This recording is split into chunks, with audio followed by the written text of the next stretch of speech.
Para conversar sobre el balance de la visita del presidente Trump a China y los últimos desarrollos de la política de Estados Unidos hacia Cuba, nos acompañan los analistas políticos Marco Freire y Daniel Garza. Bueno, hay muchos temas complejos. Daniel, comienzo con usted. Primero, y va a ser la misma pregunta para los dos. ¿Qué va a pasar en Cuba? Parece que es inminente un cambio de régimen. No sé si va a ser por las buenas o por las malas. O sea, me imagino que están considerando opciones el Departamento de Estado junto con la Casa Blanca en cómo van a tratar el tema. O sea, diplomáticamente están tratando de negociar. Fue muy interesante que Ratcliffe, el director de la CIA, estuvo reuniéndose con el nieto de Raúl Castro. El mismo día que anunciaban la posibilidad de procesarlo penalmente en los Estados Unidos. Exactamente. Entonces, algo están negociando y no sé si va a ser mandarlos todos al exilio y así va a suceder. Ponte de acuerdo de una vez o va a ser por las malas, ¿verdad? ¿Qué tipo de agresiones van a suceder? Y no sé si Cuba va a apostar por esperar después de las elecciones o si va a ser antes o cómo los están asesorando. Es interesante en cómo todo se va a desenvolver, pero sí va a haber cambio, es eminente. ¿Qué va a pasar? Bueno, el primer paso del caso de Raúl Castro es importante porque sí fue culpable de ese ataque a esa avioneta con civiles cubanos, pero lo preocupante es que quiere hacer el presidente Trump con Cuba. Va a ser el modelo de Venezuela, va a ser Venezuela 2.0. Creo que el pueblo cubano que está en Estados Unidos, no va a estar satisfecho con un cambio de dictador por otro y que se mantenga un régimen instaurado. Eso sería muy preocupante y una defraudación muy grande para el pueblo cubano aquí en Estados Unidos. Pero sin duda Cuba está contra las cuerdas porque ya no tiene petróleo, ya no tiene sistema de electricidad funcional, está contra las cuerdas, pero el pueblo estadounidense tiene que ver qué va a hacer Estados Unidos en esta intervención, porque si lo hace como hace Venezuela, el tema latino para el presidente Trump se complica mucho, porque aquí lo que quieren es un cambio de verdad, no un cambio cosmético, como lo que hemos visto hoy 4 meses en Venezuela. Y la pregunta sería, ¿hay cómo encontrar una Delcy en Cuba? ¿Alguien que...? No, para nada.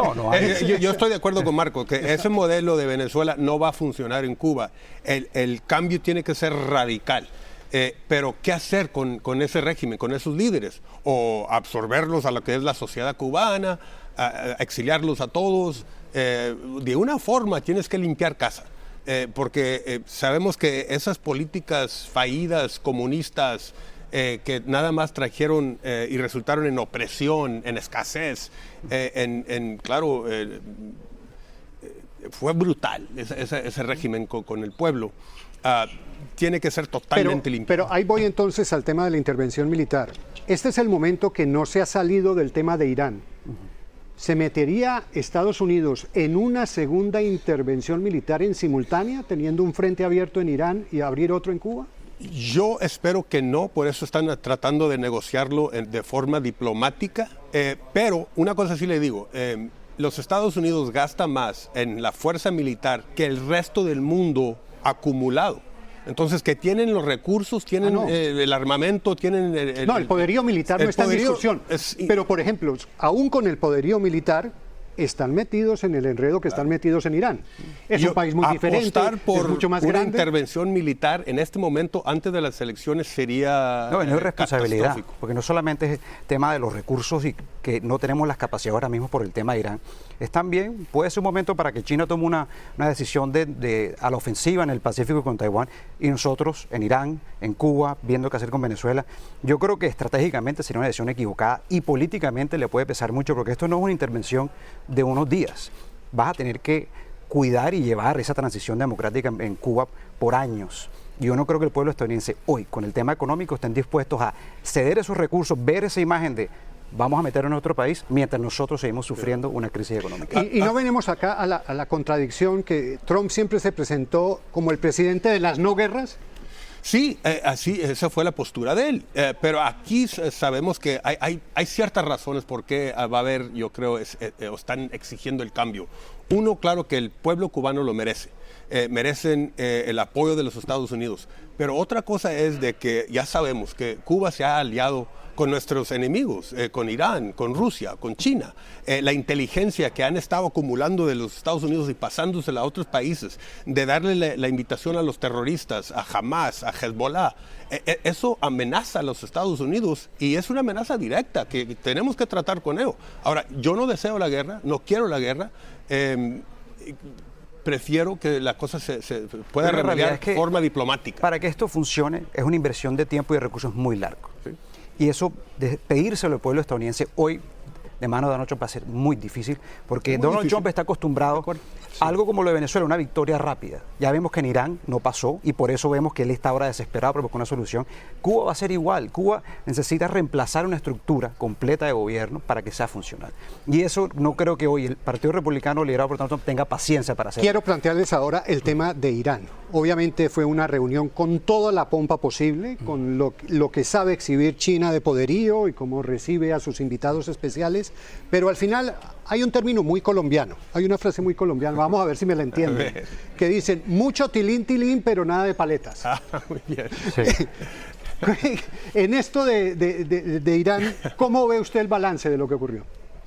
Bueno, es muy interesante porque aquí China, claro, quiere abrir lo que es el estrecho de Hormuz. De Hormuz, porque pues depende del aceite, ¿verdad? Aquí muy interesante que los Estados Unidos, según tengo entendido, el reporte de CNN, ofreció exportar petróleo a China para aplacar ese nerviosismo que tienen, porque si les cortas el petróleo a China, pues, o sea, dependen demasiado de esa economía.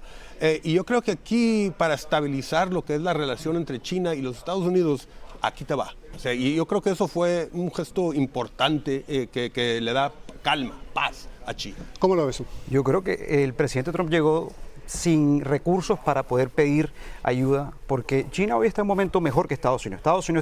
Trump tiene una elección próximamente que lo presiona políticamente.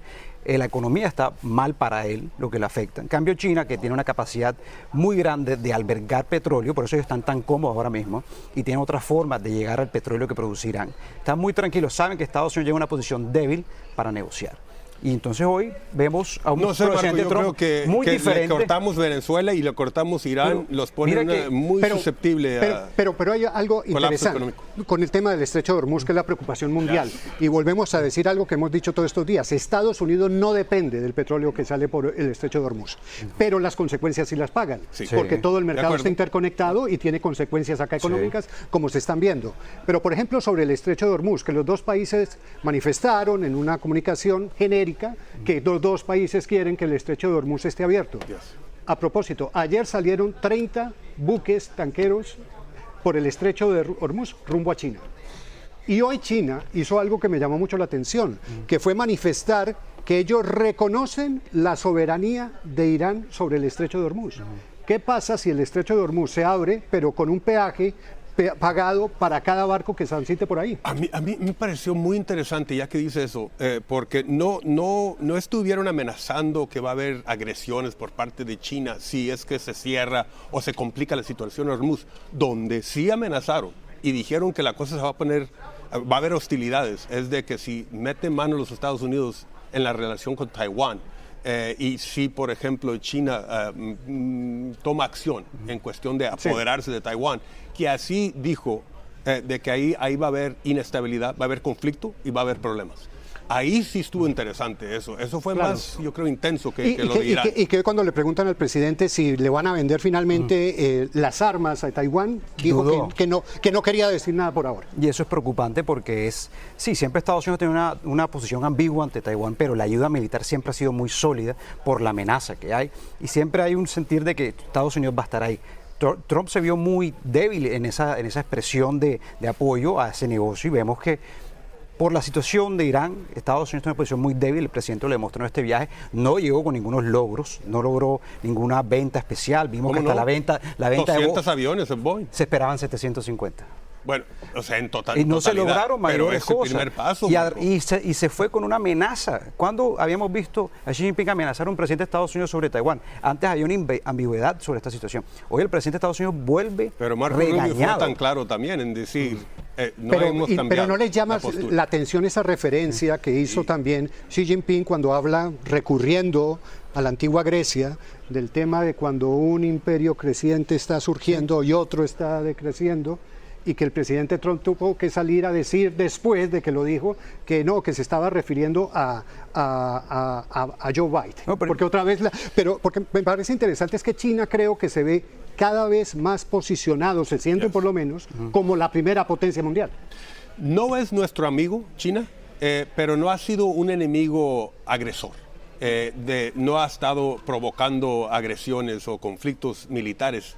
Pero lo que sí, esas expresiones que hizo hoy preocupan un poco porque sí tomó un paso para acertar su postura de ser preponderante en este mundo, ¿verdad? Sí preocupa, pero parece que Trump y Xi se entendieron, o sea, los vimos muy amistosos, muy lo personal, con sí, confianza. Pero no es caer en la trampa de esa cordialidad china, que ellos la saben manejar muy bien. Hay un problema en esta situación cuando hablan del declive de Estados Unidos, que el presidente de Estados Unidos, Donald Trump, reconozca que eso en verdad pasó, porque eso fue lo que él dijo en su declaración, reconoció que eso existiera. Eso es muy preocupante que el mismo presidente de Estados Unidos haga eso.